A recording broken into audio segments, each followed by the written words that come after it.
को जय सच्चिदानंद। आज हम स्वयं की आवाज बुक में अध्याय 2 में अपने अंदर के लय को पहचानेंगे। इसमें आज हम टॉपिक जानेंगे याद रखने वाली बात। तो याद रखने वाली बात प्रेम रावत जी ने क्या समझा है, उनका अनुभव जानेंगे और समझने की कोशिश करेंगे। तो स्टार्ट होता है यहाँ से। 2 दीवारें हैं, जन्म और मरण।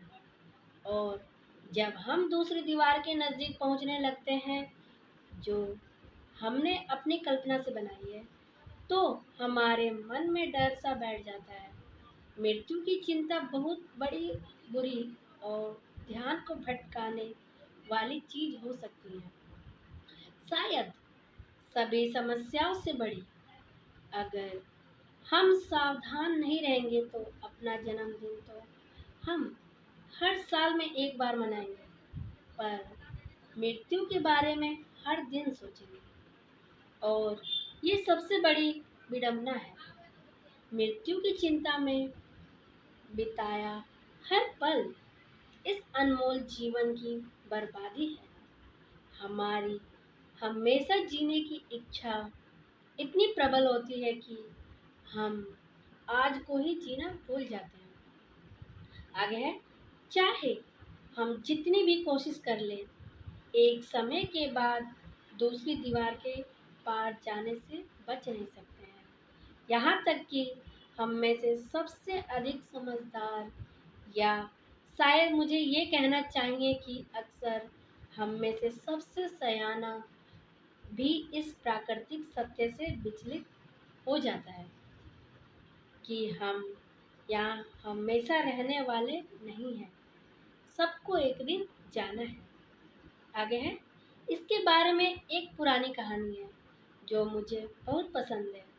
एक बार एक डॉक्टर था, वह सचमुच में बहुत ही बुद्धिमान था। सचमुच सचमुच बुद्धिमान, और सब लोग उसे बुद्धिमान भी मानते थे।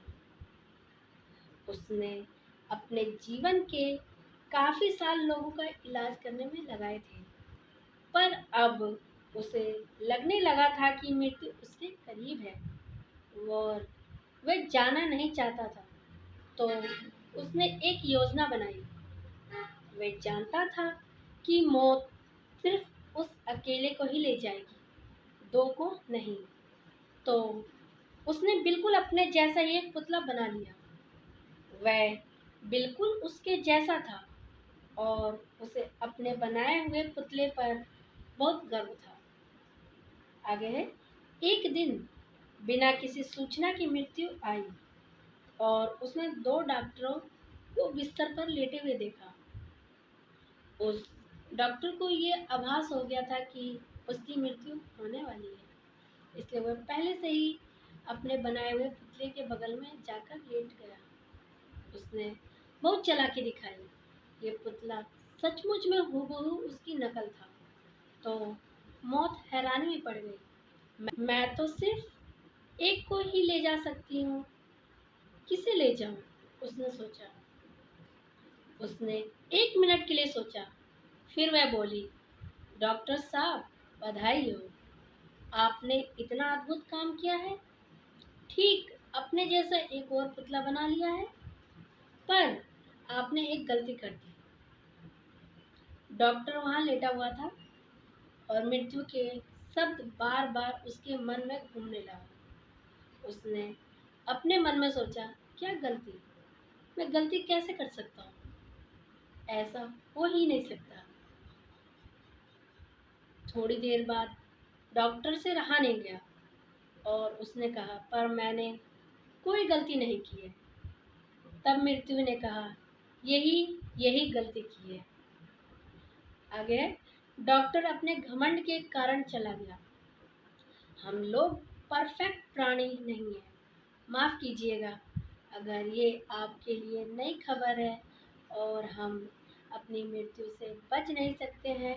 बुद्धिमानी यही समझने और पहचानने में है कि हम एक दिन को पूरी तरह आंखें खोलकर, साफ देखकर और आनंद व संतुष्टि के हर एक अवसर को अपनाकर जिए। तो मुझे ये टॉपिक से समझ आया है कि आप दो दीवारें हैं, एक है जन्म और एक मरण। तो जो जन्म के बाद हम जन्म तो ले लेते हैं, पर हम मृत्यु के सोचते हैं कि जब मर जाएंगे तो क्या होगा, अभी मैं ये कर लेता हूँ, बाद में क्या होगा। तो ये समझने की बात है। तो इस चक्कर में हम आज को जी नहीं पाते हैं, क्योंकि हम बाद के बारे में सोच रहे हैं और हम बाद के बारे में सोच रहे हैं। तो ये समझने की बात है। इसी तरह प्रेम रावत जी ने समझाने की कोशिश की कि कहानी की तौर पे कि जो डॉक्टर था उसको घमंड आ गया था, वो घमंड के कारण ही मरा। तो इसी तरह कई जो लोग हैं, जैसे कि हम लोग हैं, हम सोचते हैं कि हम कभी मरेंगे नहीं, हमें यही करना है, हम जीवित ही रहेंगे। तो ये गलत है, सोच है। हमें इस चीज़ को समझना चाहिए, क्योंकि सबको एक ना एक दिन जाना ही है।